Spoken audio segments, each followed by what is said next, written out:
విద్యార్థులందరికీ ఇంకోసారి సుస్వాగతం. మనం రెండవ మాడ్యూల్కి వచ్చేసాం.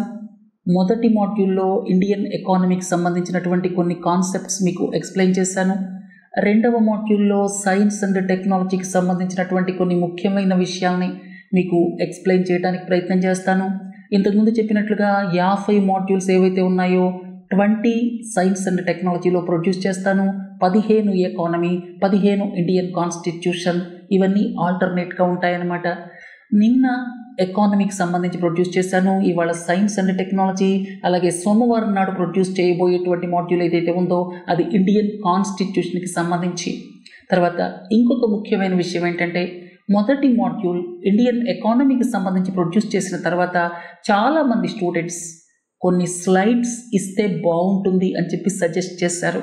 ఈ రోజు నుంచి ఒక్కొక్క మాడ్యూల్తో పాటుగా నేను ఎక్స్ప్లెయిన్ చేసేటువంటి విషయాలకు సంబంధించినటువంటి స్లైడ్స్ ఒక 10 నుంచి 15 ఇన్కార్పొరేట్ చేస్తున్నాను. వాటిని తీసుకొని మీకు ఎక్స్ప్లెయిన్ చేస్తాను. ఇవి PDF రూపంలో ఎన్క్లోజ్ చేయబడతాయి ఆ వీడియోతో పాటుగా. తర్వాత ఇంకొక ముఖ్యమైన విషయం ఏంటంటే, నేను ఏవైతే స్లైడ్స్ ఇస్తున్నానో అంతకంటే ఎక్కువ రెట్లు నేను ఎక్స్ప్లెయిన్ చేస్తాను. అందుకని ఈ విషయాన్ని గమనించండి. నేను చెప్పే ప్రతి విషయం స్లైడ్స్లో ఉండకపోవచ్చు. స్లైడ్స్లో ఉన్నదానికంటే ఎక్కువ విషయాలు నేను ఎక్స్ప్లెయిన్ చేస్తాను. అవన్నీ రెండవసారి వింటే మీకు గుర్తుండిపోతాయి, లేకపోతే పేపర్ మీద రాసుకోండి. తర్వాత మీ సిలబస్ అంతా చదివాను. సాధ్యమైనంత వరకు నేను చెప్పేటువంటి ఈ 15 లెక్చర్స్ ఏవైతే ఉన్నాయో మీ సిలబస్ పరిధిలోనే ఉండే విధంగా నేను ప్రయత్నం చేస్తాను. నేను గత 10 సంవత్సరాలుగా ఆంగ్ల భాషలో వేలాది మాడ్యూల్స్ ప్రొడ్యూస్ చేసి ఉంటాను. కానీ మాతృభాషలో ఎవరికైనా ఎక్స్ప్లెయిన్ చేయాలంటే ఆ యొక్క ఇంట్రెస్ట్ వేరుగా ఉంటుంది. తర్వాత ఆ ఆనందమే వేరు. తర్వాత ఎక్స్ప్లెయిన్ చేయటం కూడా మాతృభాషలో చాలా సులువుగా ఉంటుంది. చిన్న చిన్న ఎగ్జాంపుల్స్ తీసుకొని ఎక్స్ప్లెయిన్ చేయొచ్చు అనమాట. తర్వాత ఇంతకుముందు చెప్పినట్లుగా 3 మాడ్యూల్స్ మాత్రమే యూట్యూబ్ ఛానల్స్లో ఉంటాయి. మిగతావన్నీ లెర్నింగ్ స్పేస్ డిజిటల్ ద్వారా మీరు పే చేయాల్సి ఉంటుంది. పేమెంట్ కూడా జస్ట్ 2000 ప్లస్ GST ఉంచడం జరిగింది. అందరికీ ఎఫోర్డబుల్ ప్రైస్ కాబట్టి దయచేసి మీరు క్రెడెన్షియల్స్ షేర్ చేసుకోవడాన్ని చేయకండి. సరే, ఈరోజు లెక్చర్లోకి వెళ్దాం. ఈరోజు నేను తీసుకున్నటువంటి టాపిక్స్ గ్లోబల్ వార్మింగ్. ఈ మధ్యకాలంలో క్లైమేట్ చేంజ్ అనేటువంటిది ప్రముఖంగా వినిపిస్తోంది.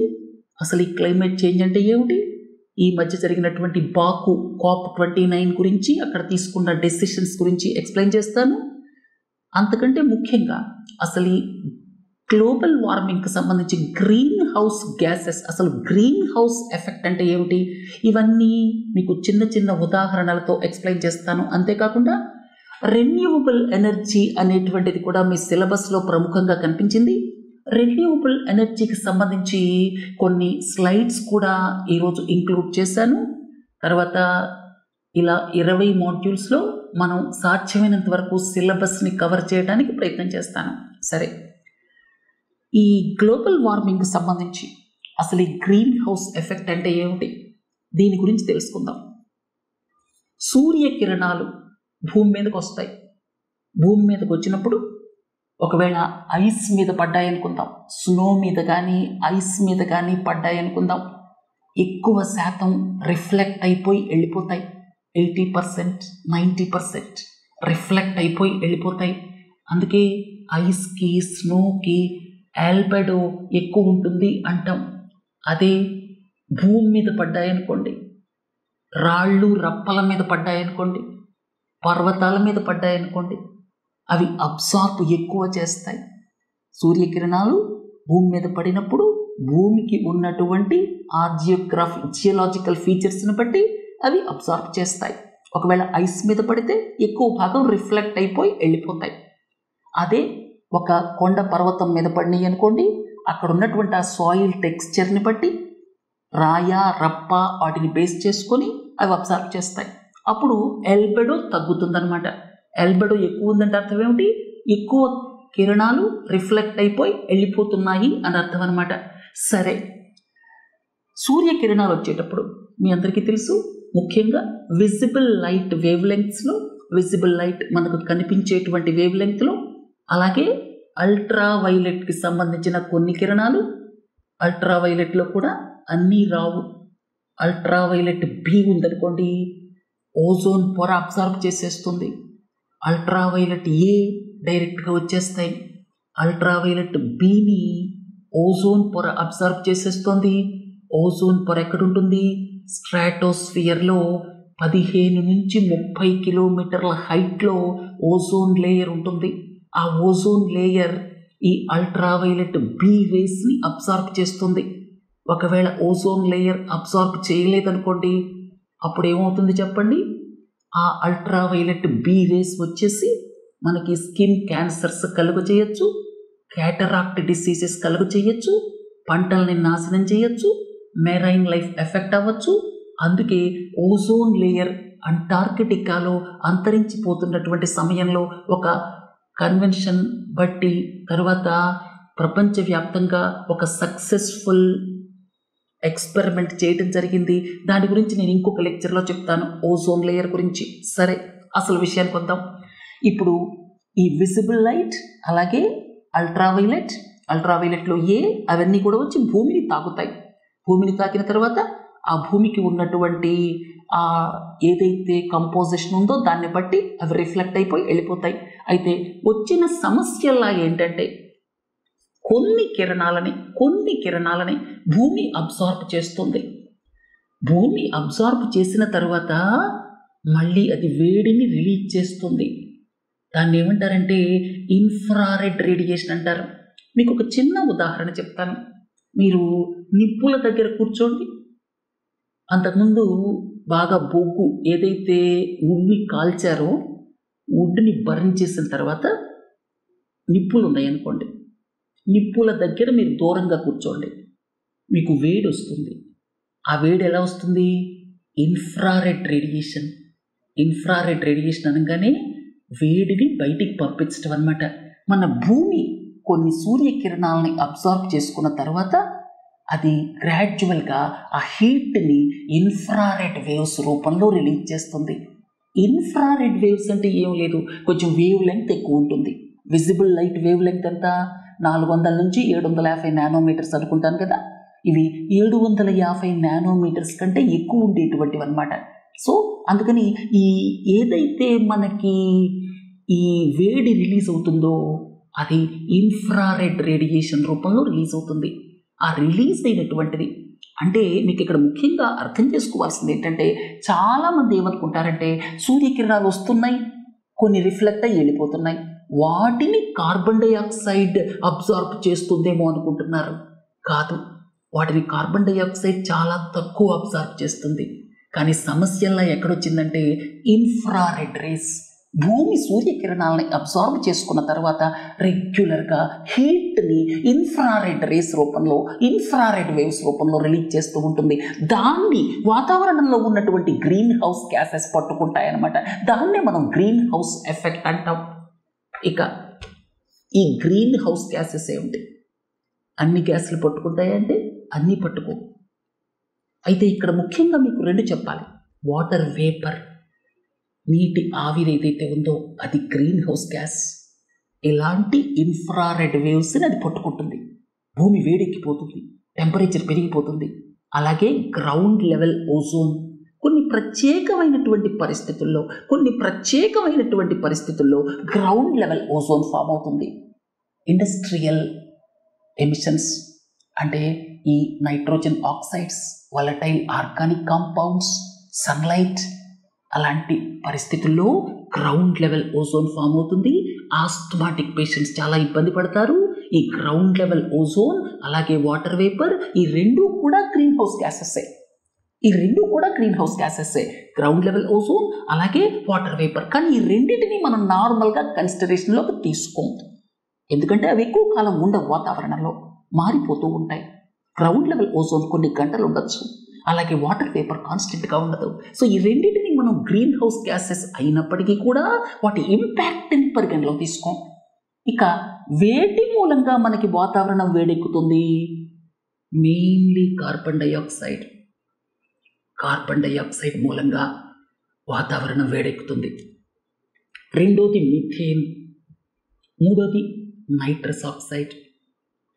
తర్వాత F gases, fluorinated gases, F gases అంటాం, అంటే SF6. అలాగే హైడ్రోక్లోరోఫ్లోరోకార్బన్స్, ఇలాంటివన్నీ అన్నమాట. వీటిని ఎయిర్ కండిషనింగ్లో వాడతాం, రిఫ్రిజిరేషన్లో వాడతాం. అంతేకాకుండా ఏదైతే మంటలని చల్లార్చడానికి కూడా వాడతాం. తర్వాత కొన్ని ఫోమ్ రిలేటెడ్ ఆస్పెక్ట్స్లో వాడతాం.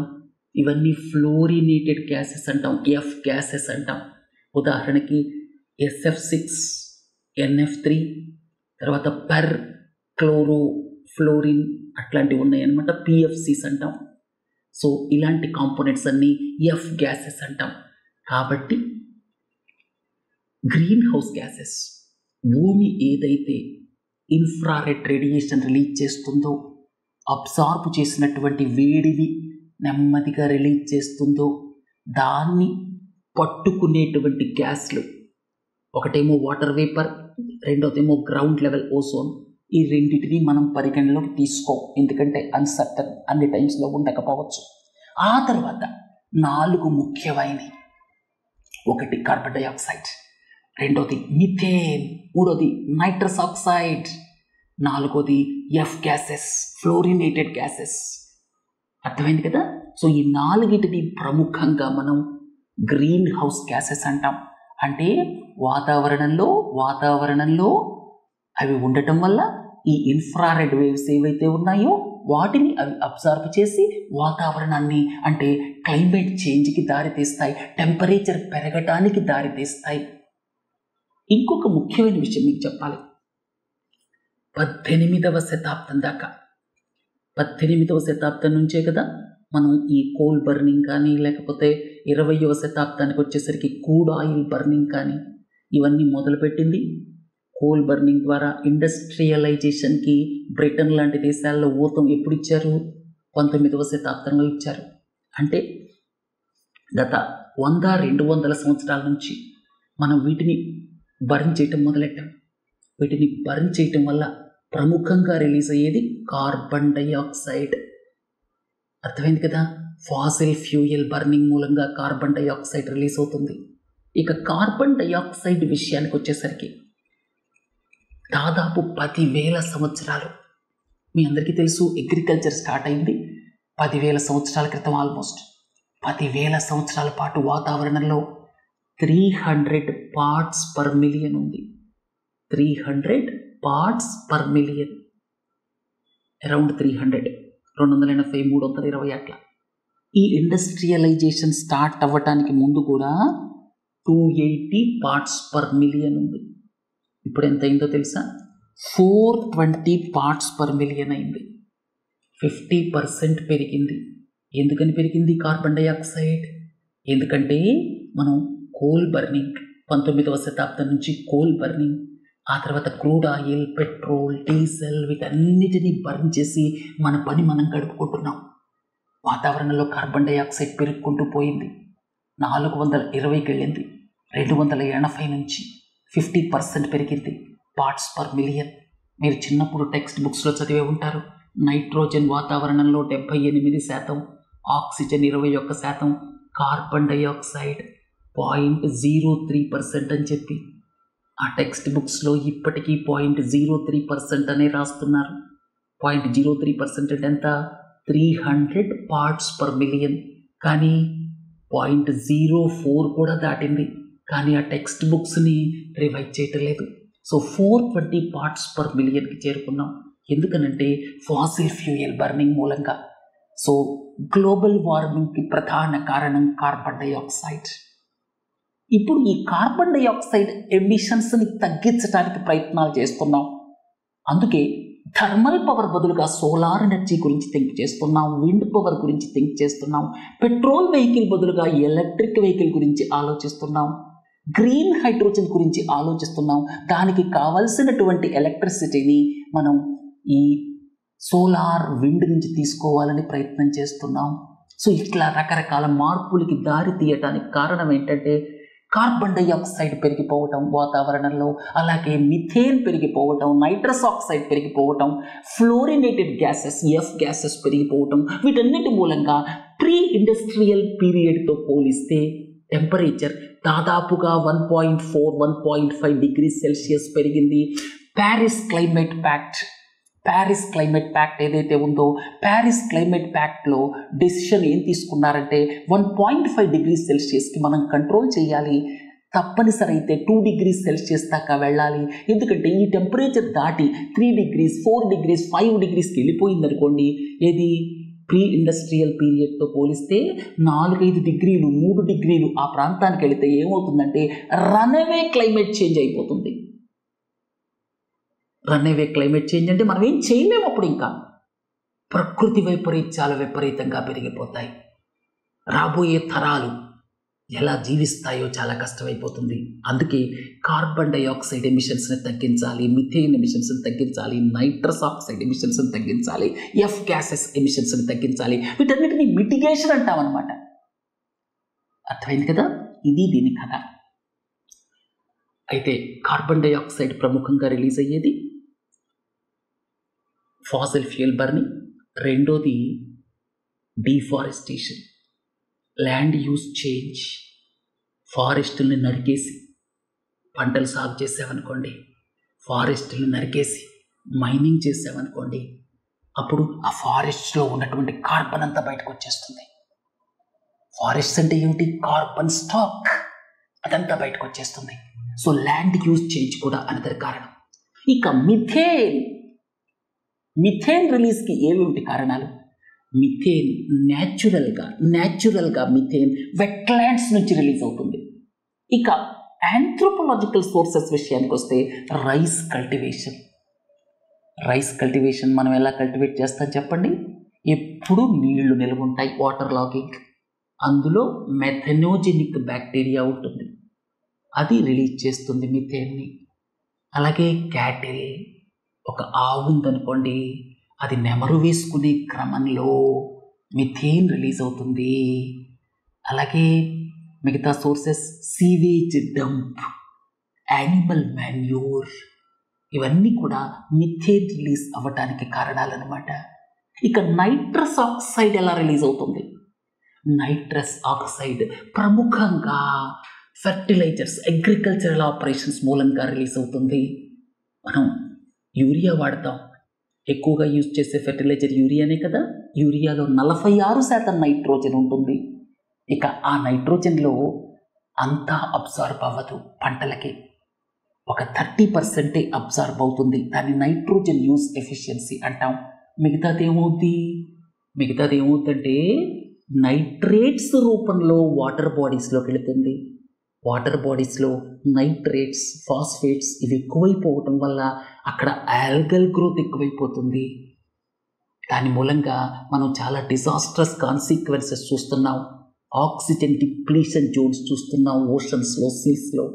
ఇక ఈ ఎక్కువగా నైట్రోజన్ రిలేటెడ్ ఫెర్టిలైజర్స్ వాడటం వల్ల కొంత నైట్రస్ ఆక్సైడ్ రూపంలో వాతావరణంలోకి వెళ్ళిపోతుంది. నైట్రస్ ఆక్సైడ్ అనేది గ్రీన్ హౌస్ గ్యాస్ అనమాట.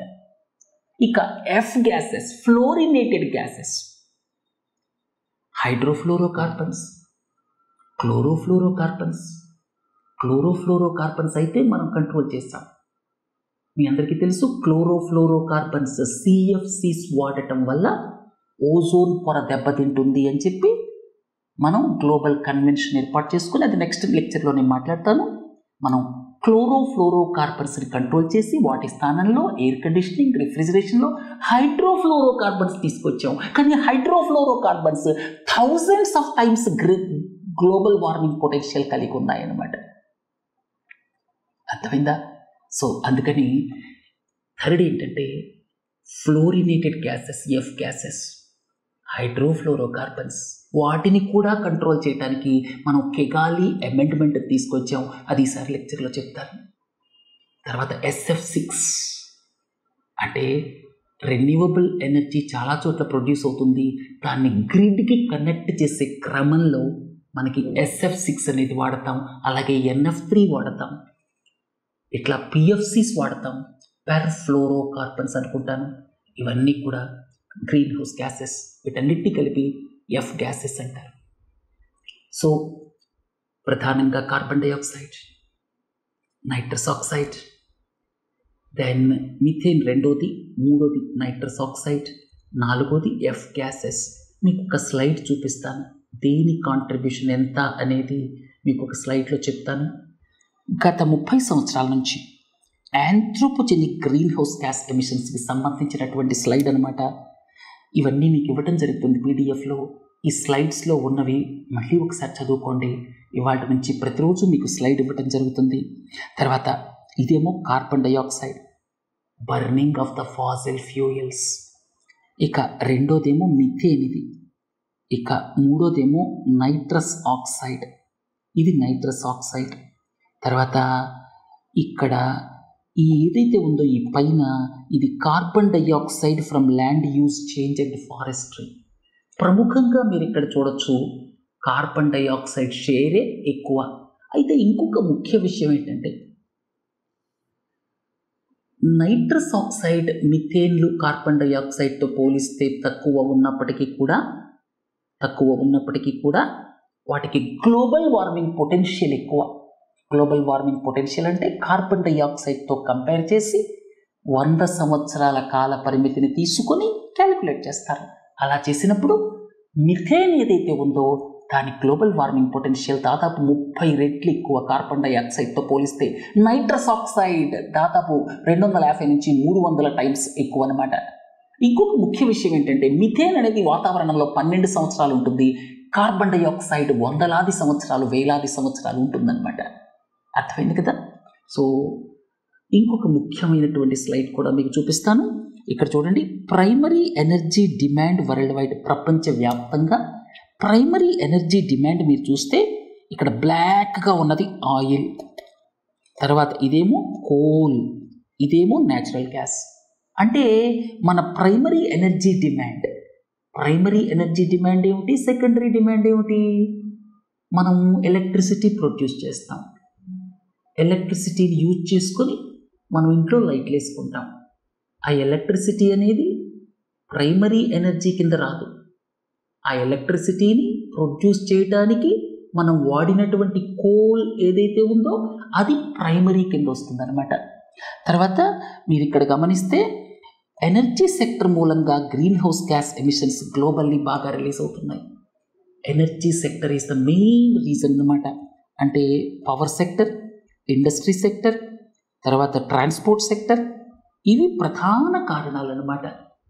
అర్థమైంది కదా. సో అందుకే మీరు ఇక్కడ చూడండి, పవర్ సెక్టర్, మనం ఇక్కడ కార్బన్ డైఆక్సైడ్ ఎమిషన్స్ని పవర్ సెక్టర్ ద్వారా తగ్గించడానికి మనం చేస్తున్న ప్రయత్నం ఏమిటి? ఇక్కడ solar energy, wind energy, biomass energy, hydel energy, వీటి మీద ఫోకస్ పెడుతున్నాం. థర్మల్ మీద ఫోకస్ తగ్గించాలని చెప్పి. తర్వాత రెండోది ఏంటి, ఇండస్ట్రీలో కూడా మనం గ్రీన్ హైడ్రోజన్ వాడాలి అని ప్రయత్నం చేస్తున్నాం. గ్రీన్ హైడ్రోజన్ గురించి నేను మళ్ళీ ఇంకొక లెక్చర్లో చెప్తాను డీటెయిల్గా. తర్వాత ట్రాన్స్పోర్ట్, ఇప్పుడు మనం ఎలక్ట్రిక్ వెహికల్స్కి స్విచ్ ఓవర్ అవుతున్నాం, డీజిల్ పెట్రోల్ వెహికల్స్ని కాదని. ఇట్లా మార్పులు జరుగుతున్నాయి. ఎందుకంటే మనం రక్షించుకోవడానికి, ఫ్యూచర్ జనరేషన్స్ని రక్షించడానికి. ఇప్పటికీ 1.4 డిగ్రీ సెల్సియస్ ప్రీ ఇండస్ట్రియల్ పీరియడ్తో పోలిస్తే వాతావరణం ఇప్పటికే వేడిమి వచ్చేసింది. దాని మూలంగా మనం చూస్తున్నాం నెల రోజులు వర్షాలు ఉండవు, సడన్గా 100 సెంటీమీటర్లు వర్షం పడుతుంది. సో ఇలాంటి విపరీత పరిణామాలని మనం చూస్తున్నాం. తర్వాత ఇంకొక ముఖ్యమైన విషయం ఏంటంటే global green house gas emissions దాదాపు 57 గిగాటన్స్ ఆఫ్ కార్బన్ డైఆక్సైడ్ ఈక్వలెంట్, అంటే billion tons of carbon dioxide equivalent. అందులో మన దేశం 4 అనమాట. అంటే అరౌండ్ 8% మన దేశం. అన్నిటికంటే ఎక్కువ చైనా 32%, తర్వాత యుఎస్ఏ అరౌండ్ 13%. మన దేశం థర్డ్ లార్జెస్ట్ ఎమిటర్ 8%. అయితే పర్ క్యాపిటా ఎమిషన్స్ చూస్తే global average 6.6 turns of carbon dioxide. మన దేశంలో 2.9 టన్స్ మాత్రమే ఉంది. ఎందుకంటే మన దేశం జనాభా ఎక్కువ కాబట్టి. అర్థమైంది కదా. తర్వాత ఈ స్లైడ్స్ని ఇంకొకసారి చూడండి. మన దేశం అభివృద్ధి చెందుతున్న దేశం కాబట్టి న్యాచురల్గా మన కార్బన్ డైఆక్సైడ్ ఎమిషన్స్ పెరుగుతూనే ఉంటాయి. కార్బన్ డైఆక్సైడ్ ఈక్వలెంట్ అంటే ఏమిటంటే మిగతావి మిథేన్ అలాగే నైట్రస్ ఆక్సైడ్ వాటిని అన్నిటినీ కార్బన్ డైఆక్సైడ్ ఈక్వలెంట్తో కన్వర్ట్ చేస్తారనమాట. ఇక్కడ మన దేశంలో ఎలా ఈ గ్రీన్ హౌస్ గ్యాస్ ఎమిషన్స్ ఉన్నాయి అని చూస్తే చూడండి, పవర్ సెక్టర్, తర్వాత ఇక్కడ రెండోది ఇండస్ట్రీ, ఇక మూడోది ట్రాన్స్పోర్ట్. ప్రపంచంలో లాగానే మన దేశంలో కూడా పవర్ సెక్టర్, ఇండస్ట్రీ, ట్రాన్స్పోర్ట్ వీటిని తగ్గించడానికి మనం చేస్తున్న ప్రయత్నం ఏమిటి? పవర్ సెక్టర్ అనేసరికి solar power, wind power, hydel power వీటి షేర్ని పెంచాలి అని చూస్తున్నాం. రెండోది ఇండస్ట్రీలో కూడా మనం గ్రీన్ ప్రాక్టీసెస్ని యూజ్ చేయాలి, గ్రీన్ హైడ్రోజన్ని పెంచాలి అన్నటువంటి దాన్ని మనం ప్రయత్నం చేస్తున్నాం. అర్థమైంది కదా?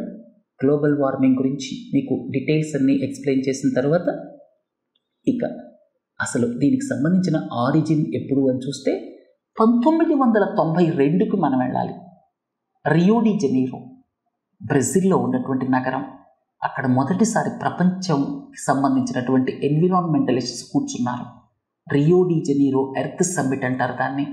అక్కడ చాలా చాలా చాలా ఇంపార్టెంట్ డెసిషన్స్ తీసుకున్నారు. అర్త్ సమ్మిట్లో తీసుకున్నటువంటి డెసిషన్స్ మూలంగా ఒకటి క్లైమేట్ చేంజ్కి సంబంధించి, రెండోది బయోడైవర్సిటీ లాస్కి సంబంధించి, మూడోది ఈ డిజర్టిఫికేషన్కి సంబంధించి ల్యాండ్ ప్రొడక్టివిటీని కోల్పోవటం, టాప్ సాయిల్ వెళ్ళిపోవటం, పైనంతా కూడా పంటలు పండకుండా తయారవ్వటం, అదంతా డిజర్టిఫికేషన్ లేకపోతే ల్యాండ్ డిగ్రేడేషన్ అని కూడా అనొచ్చు. సో ఈ మూడింటికి సంబంధించి ఒకటి క్లైమేట్ చేంజ్, రెండోదేమో బయోడైవర్సిటీ లాస్ కాకుండా ఉండాలి, కొన్ని జాతులు అంతరించిపోకుండా ఉండాలి, మూడోది రాబోయే తరాలకి మనం పంటలు పండే విధంగా భూమిని తయారు చేసుకోవాలి, అందరూ క్షేమంగా ఉండాలి. ఈ మూడింటిని దృష్టిలో పెట్టుకొని 3 కన్వెన్షన్స్ వచ్చాయన్నమాట. United Nations framework convention on climate change UNFCCC, అలాగే రెండవ convention United Nations convention on biological diversity, మూడోదేమో ల్యాండ్ డీఫారెస్టేషన్కి సంబంధించినటువంటి కన్వెన్షన్ అనమాట. ఈ 3 ఇంపార్టెంట్ కన్వెన్షన్స్, ఒకటి క్లైమేట్ చేంజ్, రెండోది బయోడైవర్సిటీ, మూడోదేమో డీఫారెస్టేషన్, మూడోదేమో డిగ్రేడేషన్కి సంబంధించి ల్యాండ్ డిగ్రేడేషన్ డిజర్టిఫికేషన్కి సంబంధించి. డిఫారెస్టేషన్ కాదు, ల్యాండ్ డిగ్రేడేషన్ డిజర్టిఫికేషన్కి సంబంధించి. ఇక ఆ 2 కన్వెన్షన్స్ గురించి నేను తర్వాత చెప్తాను. కన్వెన్షన్ ఆన్ బయోలాజికల్ డైవర్సిటీ అది కూడా ఇంపార్టెంటే, ఎందుకంటే రీసెంట్గా క్యాలీ కొలంబియాలో 16th కాన్ఫరెన్స్ ఆఫ్ పార్టీస్ జరిగింది. అక్కడ 2 ఏళ్లకు ఒకసారి జరుగుతూ ఉంటాయి. 16th కాన్ఫరెన్స్ ఆఫ్ పార్టీస్ జరిగింది బయోలాజికల్ డైవర్సిటీకి సంబంధించి, దాని తర్వాత క్లాసుల్లో చెప్తాను. అలాగే డిజర్టిఫికేషన్ ఏదైతే ఉందో దానికి సంబంధించినటువంటి కన్వెన్షన్ ఈ మధ్య జరగలేదు, దాదాపు 1 year అయినట్టుంది, దాన్ని కూడా ఎక్స్ప్లెయిన్ చేస్తాను రాబోయే కాలంలో. సో UNFCCC అనేటువంటి సమ్మిట్స్ ప్రతి సంవత్సరం జరుగుతాయి. ఈ సంవత్సరం బాకు అజర్బైజాన్లో జరిగింది. అజర్బైజాన్లో జరిగినటువంటి సమ్మిట్లో 2 డెసిషన్స్ తీసుకున్నారు. ఒకటి ఏంటంటే క్లైమేట్ ఫైనాన్స్కి సంబంధించి, రెండోది ఏంటంటే ఆపరేషనలైజేషన్ ఆఫ్ కార్బన్ మార్కెట్స్కి సంబంధించి. ఇక క్లైమేట్ ఫైనాన్స్కి కథ ఏమిటి అంటే 2009వ సంవత్సరంలో కోపెన్ హ్యాగన్ సమ్మిట్లో ఒక డెసిషన్ తీసుకున్నారు. డెవలపింగ్ కంట్రీస్కి 2020వ సంవత్సరం కల్లా కనీసం $100 బిలియన్ ఆఫ్ ఫైనాన్స్ ఇవ్వాలి. 2020 దాటి 4 ఏళ్ళు అయిపోయింది. 1 సంవత్సరం మాత్రమే ఆ కమిట్మెంట్ని వాళ్ళు రీచ్ అయ్యారు. దాన్ని గ్రీన్ క్లైమేట్ ఫండ్ అంటాం. అయితే దాంట్లోనే ఇంకొక డెసిషన్ కూడా తీసుకున్నారు. 2025 కల్లా ఎన్హాన్స్డ్ గోల్ ఏదైతే ఉందో క్లైమేట్ ఫైనాన్స్కి సంబంధించి దాన్ని రీచ్ అవ్వాలి అని చెప్పి, ఎన్హాన్స్డ్ గోల్ అనమాట. దానికి అనుగుణంగా ఇప్పుడు ఈ new collective quantified goal NCQG, ఇప్పుడు NCQGకి ఒక డెసిషన్కి వచ్చారు బాకు సమ్మిట్లో. తర్వాత దీని ప్రకారం 2035 కల్లా $300 billion finance, $300 billion finance Copenhagen 2009లో. అసలు ఈ ఫైనాన్స్ ఎందుకు ఇవ్వాలి? ఫండమెంటల్ ప్రశ్న. ఫైనాన్స్ ఎందుకు ఇవ్వాలంటే ప్రస్తుతం ఉన్నటువంటి ఈ సమస్యలకి కారణం ఎవరు? Advanced countries. Historical emissions UK వాళ్ళు ఎప్పుడు మొదలుపెట్టారు? కోల్ బర్న్ చేయటం, బొగ్గుని మండించడం వాళ్ళు ఎప్పుడు మొదలెట్టారు? 18వ శతాబ్దంలో మొదలెట్టారు. ఆ తర్వాత ఇండస్ట్రియలైజేషన్ స్టార్ట్ అయింది. దాని ఫ్రూట్స్ అంతా వాళ్లే అనుభవించారు. ఇతర దేశాలని అణగదొక్కి వాళ్ళు పైకొచ్చారు. దాంతోపాటు వాళ్ళు బొగ్గుని మండించడమే కాకుండా తరువాతి కాలంలో క్రూడ్ ఆయిల్ని మండించడం మొదలెట్టారు. మన దేశంలో ఇంకా డెవలప్మెంట్ జరగాలి, ఆ దేశాలు అభివృద్ధి చెంది ఉన్నాయి. ఇప్పటిదాకా ఉన్నటువంటి ఈ క్లైమేట్ చేంజ్కి ప్రధాన కారకులు వారే. United states of America historical emissions 25% వాళ్ళు responsible. European union countries 22%, China 13%. ఆ మూడు కలిపి దాదాపు 60% historical emissions of carbon dioxide వాళ్లే రెస్పాన్సిబుల్. కాబట్టి అడ్వాన్స్డ్ కంట్రీస్ డెవలపింగ్ కంట్రీస్కి ఫైనాన్స్ ఇవ్వాలి, టెక్నాలజీ ట్రాన్స్ఫర్ చేయాలి. ఎందుకంటే ఇప్పుడు ప్యారిస్ క్లైమేట్ ప్యాక్ట్ 2015 సంవత్సరంలో అగ్రీ అయినటువంటిది ఏదైతే ఉందో అది కామన్ బట్ డిఫరెన్షియేటెడ్ రెస్పాన్సిబిలిటీస్ని బేస్ చేసుకొని అడ్వాన్స్డ్ కంట్రీస్ మీద బాధ్యత ఉంది ఫైనాన్స్ ఇవ్వటం, టెక్నాలజీ ఇవ్వటం. అందుకే 2009 కోపెన్హాగన్ సమ్మిట్లో అంతకు ముందే డిసైడ్ చేశారు 2020 కల్లా $100 బిలియన్ వీళ్ళు ఫైనాన్స్ ఇవ్వాలి అని చెప్పి. బట్ అన్ఫార్చునేట్లీ ఈ ఫైనాన్స్ అనేటువంటిది సరిగా ఇవ్వటం లేదు. ఓన్లీ 1 సంవత్సరమే మీట్ అయ్యారు. అంతేకాకుండా ఎక్కువ లోన్స్ రూపంలో ఇస్తున్నారు, గ్రాంట్స్ ఈక్విటీ రూపంలో ఇవ్వటం లేదు. ఈ కాంటెక్స్ట్లో ఇప్పుడు న్యూ కలెక్టివ్ క్వాంటిఫైడ్ గోల్ దీనికి రీచ్ అవ్వటం జరిగింది. ఇంకొక ముఖ్య విషయం ఏంటంటే last year conference of the పార్టీస్లో, గత సంవత్సరం కాన్ఫరెన్స్ ఆఫ్ ద పార్టీస్లో అగ్రీ అయింది. లాస్ అండ్ డ్యామేజ్ ఫండ్కి కూడా అగ్రీ అయ్యారు. దానికి కూడా డబ్బులు ఎక్కువ రావటం లేదు. తర్వాత ఇప్పుడు న్యూ కలెక్టివ్ క్వాంటిఫైడ్ గోల్ ఏదైతే ఉందో ఇది $100 బిలియన్ నుంచి $300 బిలియన్ పెంచాలి 2035 కల్లా. ఇంకోటి ఏంటంటే పబ్లిక్ ప్రైవేట్ సోర్సెస్ ద్వారా $1.3 ట్రిలియన్ పర్ ఇయర్ 2035 కల్లా అరేంజ్ చేయాలి. ఈ రెండు ముఖ్యమైనటువంటి గోల్స్ అన్నమాట. తర్వాత న్యూ కలెక్టివ్ క్వాంటిఫైడ్ గోల్ గుర్తుపెట్టుకోండి, ఇది మీ ఎగ్జామ్ పాయింట్ ఆఫ్ వ్యూలో చాలా ఇంపార్టెంట్. బాకు అజర్బైజాన్లో జరిగినటువంటి సమ్మిట్లో ఈ డిసిషన్ తీసుకోవటం జరిగిందనమాట. తర్వాత కార్బన్ మార్కెట్స్ని కూడా ఆపరేట్ చేయడానికి డెసిషన్ తీసుకున్నారు. అంటే దానికి సంబంధించి ఒక ప్లాట్ఫామ్ త్వరలో క్రియేట్ చేస్తారు, యునైటెడ్ నేషన్స్కి సంబంధించినటువంటి ప్లాట్ఫామ్.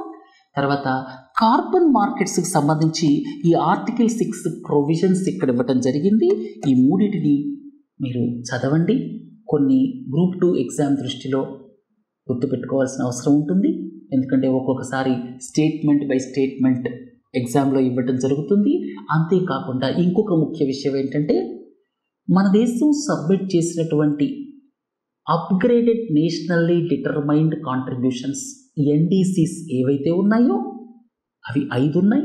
నెట్ జీరో బై 2070, తర్వాత 500 gigawatt of renewable energy by 2030, అట్లా మొత్తం 5 ఉన్నాయి. ఆ 5 కూడా బట్టి పట్టండి. ఎక్కడ బట్టి కొట్టాలో అక్కడ కొట్టాలి, తప్పదు పరీక్ష పాస్ అవ్వాలంటే. అలాగే ఈ కార్బన్ మార్కెట్స్కి సంబంధించినటువంటి article 6 of the Paris agreement కూడా ఈ పాయింట్స్ గుర్తుపెట్టుకోండి. అలాగే ఇక్కడ $300 బిలియన్ ఆఫ్ క్లైమేట్ ఫైనాన్స్ దీనికి సంబంధించి ఏదైతే అగ్రీ అయ్యారో అవన్నీ కూడా మీరు 4 సార్లు చదివి గుర్తుపెట్టుకోండి. అర్థమైంది కదా? తర్వాత ఈ క్లైమేట్కి సంబంధించి ఇంకా మిగతా పాయింట్స్ ఏవైతే ఉన్నాయో క్లైమేట్ చేంజ్కి సంబంధించి ముందు లెక్చర్స్లో కాంటెక్స్ట్ని బట్టి నేను ఎక్స్ప్లెయిన్ చేస్తాను. తర్వాత రాబోయే లెక్చర్స్లో హై సీస్ ట్రీటీ గురించి, ఎందుకంటే మన దేశం ఆ ట్రీటీని సైన్ చేసింది. తర్వాత 16th COP అది బయోలాజికల్ డైవర్సిటీకి సంబంధించి దాని గురించి కూడా ఎక్స్ప్లెయిన్ చేస్తాను. తర్వాత ఈ లెక్చర్లో నేను ప్యారిస్ క్లైమేట్ ప్యాక్ట్ అలాగే అంతకు ముందు ఉన్నటువంటి క్యోటో ప్రోటోకాల్, వీటి గురించి అంత డీటెయిల్గా సమయాభావం వల్ల ఎక్స్ప్లెయిన్ చేయలేకపోయాను. రాబోయే లెక్చర్స్లో అవి కూడా చెప్తాను.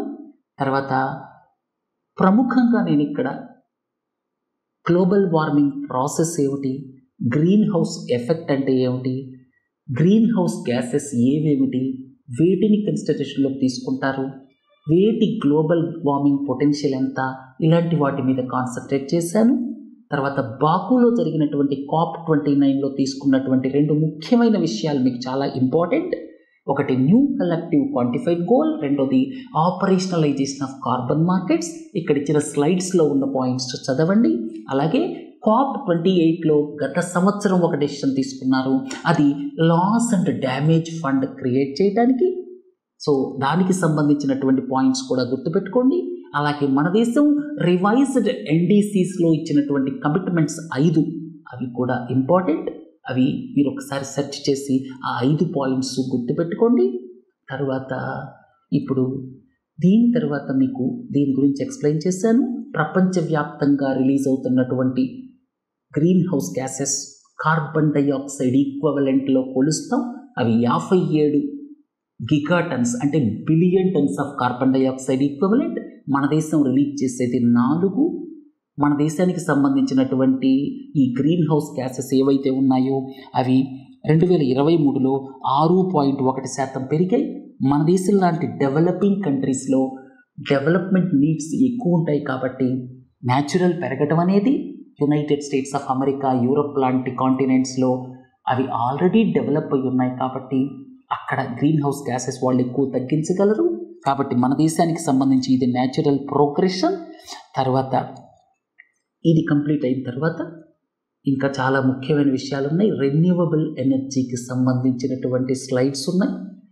నెక్స్ట్ లెక్చర్లో నేను రెన్యూవబుల్ ఎనర్జీకి సంబంధించినటువంటి ప్రజెంట్ స్టేటస్ అవన్నీ కూడా మీకు బ్యూటిఫుల్ చార్ట్స్ రూపంలో ఎక్స్ప్లెయిన్ చేస్తాను. ఈరోజు లెక్చర్ని ఇంతటితో ముగిస్తాను. ఈ స్లైడ్స్ ఏవైతే ఉన్నాయో ఇవి నేను నెక్స్ట్ సైన్స్ అండ్ టెక్నాలజీ లెక్చర్లో బేసికల్లీ రెన్యూవబుల్ ఎనర్జీకి సంబంధించినటువంటి సోలార్ కావచ్చు, విండ్ కావచ్చు, వీటికి సంబంధించినటువంటి విషయాలని మీకు ఎక్స్ప్లెయిన్ చేస్తాను. అలాగే ఇంకొక ముఖ్యమైన విషయం ఏంటంటే గ్లోబల్ వార్మింగ్, అలాగే Paris climate pact, Kyoto protocol, వీటికి సంబంధించిన పాయింట్స్ కూడా కాలం గడుస్తున్న కొద్దీ ఇంకా వస్తూ ఉంటాయి. మొత్తం సైన్స్ అండ్ టెక్నాలజీలో 20 లెక్చర్స్ ప్రొడ్యూస్ చేస్తాను. సో నెక్స్ట్ మాడ్యూల్లో మనం ఈ రెన్యూవబుల్ ఎనర్జీకి సంబంధించిన విషయాలను మాట్లాడుకుందాం. మీకు ఏదైనా సరే క్రిటికల్ ఇష్యూ అనిపిస్తే మీ ప్రిపరేషన్లో మీరు ఏదైనా సరే నా నుంచి నేర్చుకోవాలి అనుకుంటే, ఎందుకంటే లెర్నింగ్ స్పేస్ డిజిటల్తో చాలా రీసోర్సెస్ ఉన్నాయి. మీ ఎగ్జామ్కి సంబంధించి నేను ఎంతవరకు చెప్పాలి అనేటువంటి దాని మీద నేను కసరత్తు చేసి చెప్తున్నాను. మీకు ఇంకా ఏదైనా నేర్చుకోవాలి అనిపిస్తే మీరు ఈ నంబర్కి వాట్సాప్ చేయండి. నేను తప్పకుండా అన్ని కన్సిడరేషన్లో తీసుకొని రాబోయే లెక్చర్స్ని డివైస్ చేస్తాను. అర్థమైంది కదా? సో నేను కాన్సెప్చువల్గా ఎక్స్ప్లెయిన్ చేయడానికి ఎక్కువ ఫోకస్ చేస్తున్నాను. అలాగే మీకు మామూలుగా చదువుకోవాల్సినటువంటివి బట్టి కొట్టాల్సినవి కూడా కొన్ని ఉంటాయి. వాటిని మీరు ఎప్పటిలాగే గుర్తుపెట్టుకోండి. వాటికి ఈ కాన్సెప్ట్ ఓరియంటేషన్ కూడా తోడైతే మీకు ఒక 10 మార్కులు మిగతా పిల్లల కంటే ఎక్కువ వచ్చేటువంటి అవకాశం ఉంది.